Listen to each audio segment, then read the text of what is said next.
Sometimes God takes away our perches that we're so used to standing on. The Ishmaels and dreams fall apart sometimes. Why, you might ask? The perches must be taken away. The Ishmaels must be miscarried in order to keep us soaring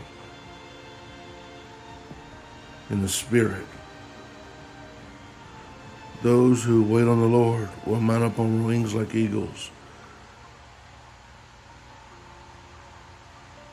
It's time to quit grieving what couldn't develop, what couldn't land,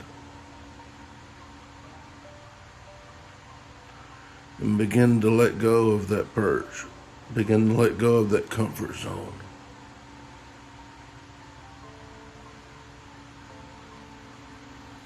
And fly.